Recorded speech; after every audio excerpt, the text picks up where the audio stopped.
So what's up sa mga kahombre ko dyan? Makagagawa sa na naman niya pala to. At syempre mga kahombre ko, alam nyo na, today is the day kung saan atin pong matutunghayan ang isa sa mga legends sa ating sports, sa boxing in particular. Isa pong family man at isang ex-senator. The fighting pride of the Philippines. So this is the rise and fall of Manny Pacquiao. At kasama na natin siya sa ating Wall of Fame. Hinahanap mo ba ako sa Facebook? I-follow mo na ako. Ito ang page ko. Si Emmanuel Dapidran Pacquiao Sr. o mas kilalang si Manny Pacman Pacquiao ay isang Filipino boxer, businessman, actor, singer at politician. Grabe, nakalimutan din natin na siya po ay isa sa mga pinakamalupit na atleta kasi naging professional basketball player din siya, mga kahombre ko. Sobrang tindi pong tao nito si Manny Pacquiao. Sa lahat ng larangan, he always wins. Kalat ang pangalan ni Pacquiao bilang isa sa one of the greatest boxers of all time, na merong currently record na 62 wins, 8 losses, and 2 draws, 39 knockouts. Meron din siyang sariling promotions na tinatawag niyang MP Promotions, kung saan ay tinutulungan at isinusulong nito ang iba't ibang mga boxers, especially ang mga Pilipino. Si Pacquiao ay merong net worth na $220 million or 12 billion pesos at isa sa mga pinakamayamang tao sa bansang Pilipinas. Oh my God! Ngunit, saan ba nagsimula ang storya ni Senator Manny Pacquiao? Isinilang siya noong December 17, 1978 sa kanyang inang aktres na si Jonisha Dapidran. Pagtungtong ni Pacquiao ng grade 6 ay dooy naghiwalay ang kanyang mga magulang sa kadahilanang ang ama nito ay nagkaroon ng kabit. Sa edad na 14, lumuwas si Manny Pacquiao ng Maynila, nanirahan sa kalsada at nagtrabaho bilang isang construction worker. Sa hirap ng kanilang buhay, sa tuwing sumasahod ito, ay pinipili niyang ipangkain ang kanyang sahod o kaya na may ibibigay niya sa kanyang ina. Nakapagtapos naman si Pacquiao ng elementary, ngunit nagawa nitong mag-drop ng high school sa kahirapan. Sa edad na 12, inintroduce ng kanyang tito ang boxing sa kanya. Ayon kay Pacquiao noon, sa panahon na napanood niyang unang natalo si Mike Tyson ay isang nakakamanghang pangyayari para sa kanya. Kasi alam po natin mga kahombre ko na yung talo ni Mike Tyson ay super crazy. Sobra pong tindi nun mga kahombre ko because no one believed na matatalo si Mike Tyson sa laban na yon because that was prime Mike Tyson. Nagsimulang i-train si Pacquiao ng kanyang tito sa isang pansamantalang gym sa bahay nito. At pagkatapos ng 6 na buwan lamang ay nagsimula na itong makipag-boxing sa park ng General Santos, Mindanao. Eventually, nagsimula na rin itong lumuwas-luwas sa iba't ibang lugar upang makaharap ng sari-saring kalaban. Nang maging 15 na si Pacquiao, idiniklara na itong isang best junior boxer sa Southern Philippines. At sa edad na 16 ay doon na nagsimula ang kanyang professional boxing debut sa division ng junior flyweight. Nagsinungaling si Pacquiao noon sa kanyang edad upang makasabak sa pro. That's the time that I decided to tell my coach that, Mangamo, I think I have no lucky here for an amateur. I have to decide to turn pro. And he said, turn pro? Professional? Like, you're 16 years old. Like, yeah, no problem. I can fight. No, and he called me kid. Kid is the minimum age is 18 years old, and you're 16 years old. You're just turning 16 years old. I told him, okay, no, it's okay. We will tell them that I'm 18 years old. Grabe, mga tindi talaga ni Manny. Ayon kay Pacquiao, sa kanyang early years, many of you know me as a legendary boxer and I'm proud of that. However, that journey was not always easy. When I was younger, I became a fighter because I had to survive. I had nothing. I had no one to depend on except myself. I realized that boxing was something I was good at, and I trained hard so that I could keep myself and my family alive. Isipin nyo yun, mga kahombre ko. Nowadays, sa mga boksingero po, lumalaban para minsan sa fame, minsan para maging vlogger, minsan naman para may papatunayan lang na siya yung malakas. Eto si Manny, mga kahombre ko, lumalaban dahil gutom. So he had to. At wala na siyang ibang kayang gawin ng malupit kundi ang boxing. Grabe yung storya nito. Goosebumps up till now, mga kahombre ko. Sa pagpasok nito sa professional boxing, nagawa nitong manalo ng world title sa 8 uri ng weight classes. What the F, mga kahombre ko. Crazy to! Kahit sa ibang bansa, Manny Pacquiao is Manny Pacquiao, mga kahombre ko. Crazy po. Ang pangalan na binuo niya ay worldwide. Even sa Italia, umuugong ang pangalan ni Manny. Real talk yan. Siya lang ang nagkaroon ng ganitong klaseng achievement, lalo na pagdating sa world title sa iba't ibang weight classes.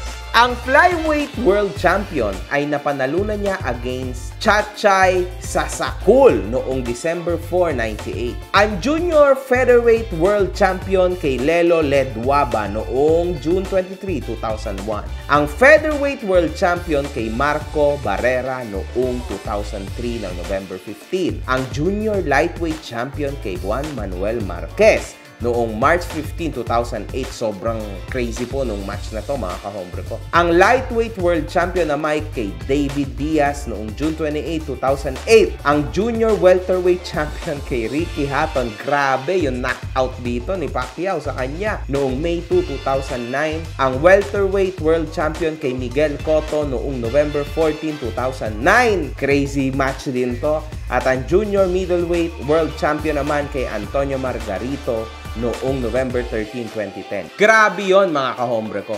Yung mga pangalan po na nabanggit natin, hindi putyo-putyong boxer lang. Lahat po ng mga yan, almost ay nasa legendary status na rin tulad ni Manny Pacquiao. Napangalanan din si Pacquiao bilang Fighter of the Decade noong 2000s ng BWA, AWBC, WBO at HBO. Crazy! Nakaka-proud ka, Manny Pacquiao! Noong 2006, 2008, 2009 rin, ay iginawad sa kanya ang Ring Magazine Fighter of the Year. At noong 2009 and 2011 ay nakuha niya ang Best Fighter ESPY Award. Si Pacquiao rin ang holder ng 6 Guinness Book World Record. Siya rin ang itinanghal bilang oldest welterweight boxing world champion noong siya ay 40 years old. Siya rin ang nakatala ng may malaking selling ng PPV boxing match against Floyd Mayweather na umabot sa $425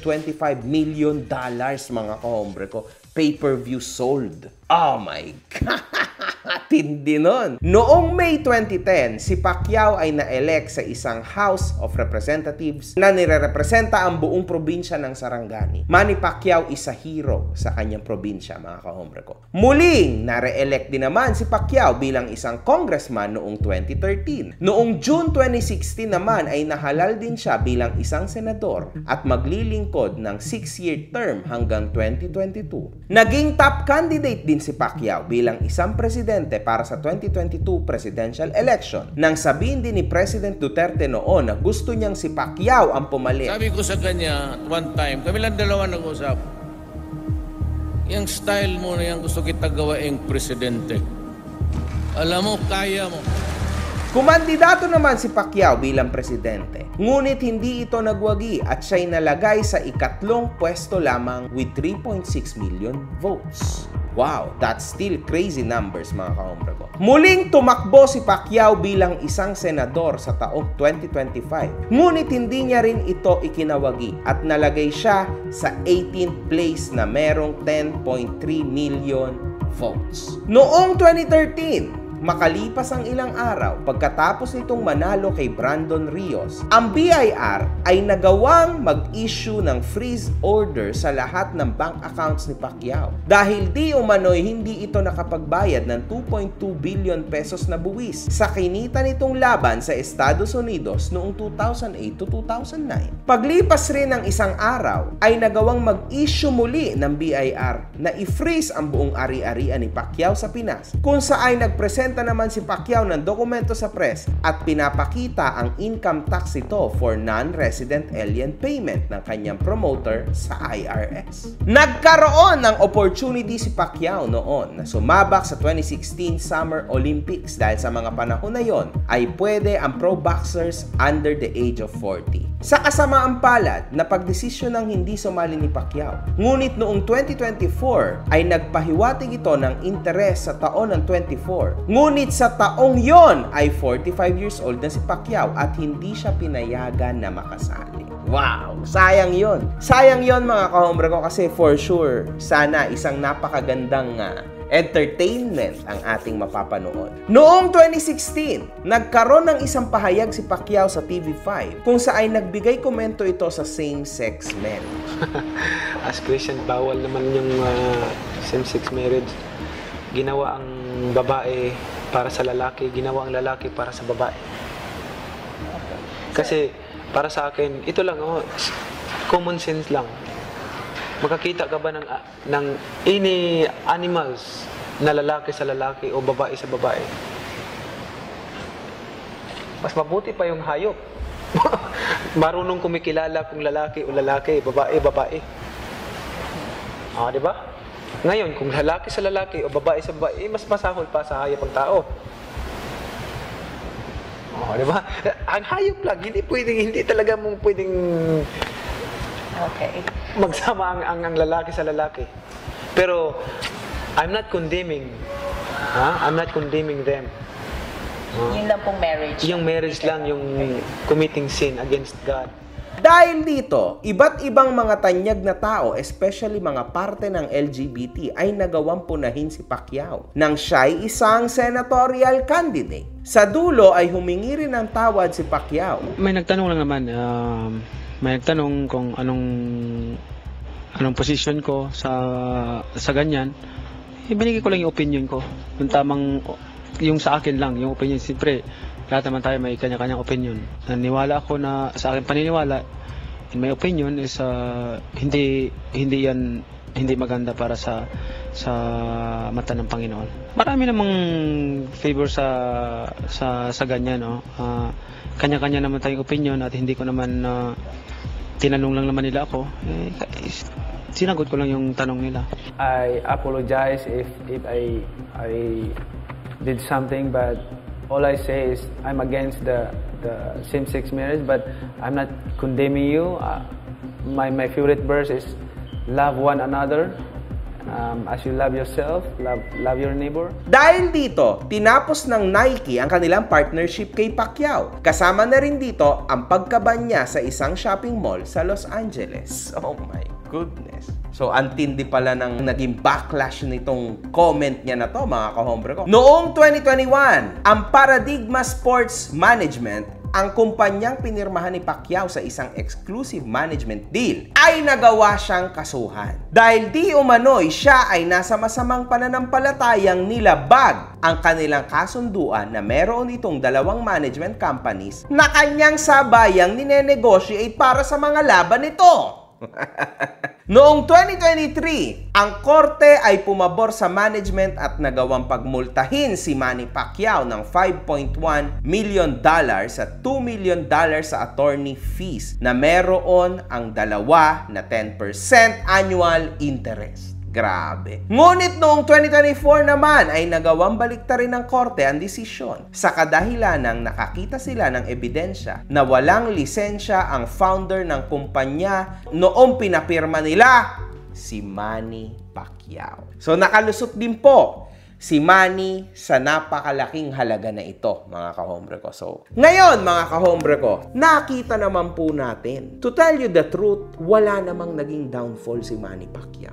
Manny Pacquiao will be forever a legend. mga kahombre ko. Manalo, matalo, every single time, kung ano mang gawin niya sa buhay niya, he will forever be a legend sa Filipino history. Sometimes, mga kahombre ko, kapag bumababa dito yung iba't ibang mga lahi, minsan ang gusto lang nilang makita kung taga saan si Manny Pacquiao. Kung ano ba yung bansa ni Manny Pacquiao. Yan ang totoo. Ganyan pong katindi ang impluensya ng isang Manny Pacquiao sa bansang ito. So, sobrang dami na po na karangalan na naibigay sa atin ng tao na to internationally. Pinapakita niya lalo yung pagiging relihiyoso niya, pagmamahal niya sa kanyang pamilya, at syempre ang pag-amin niya sa kanyang mga naging kamalian in the past. And halatang halata naman po, mga kahombre ko, na ang repentance sa kanya nasa puso at soul niya. So sobrang halata at kitang-kita yan. That's why we salute Senator Manny Pacquiao. Napanood po nating lahat ang naging laban ni Manny Pacquiao versus Barrios. And yes, unfortunately, draw po ang laban. Hindi naman pangit sa standing ni Manny Pacquiao yan. Not bad, knowing na napakalayo po ng age gap ni Manny Pacquiao at nung Barrios. But at the end of the day, masaya naman sigurong uuwi si Idol Manny.